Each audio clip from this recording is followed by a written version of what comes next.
Hello，各位觀眾朋友，大家好，我係 Heidi 郭子宇。近日，玄學界因為種種嘅人為是非鬥爭，間接影響咗口碑同埋信譽。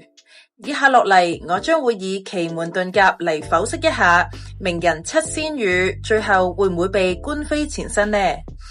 事不宜遲，我哋即刻去片。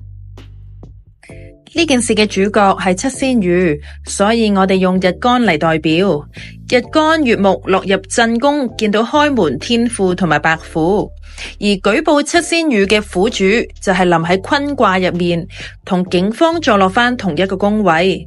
呢件事可能要纏繞一段好長嘅時間，而且一波接一波，令到七仙羽造成困擾。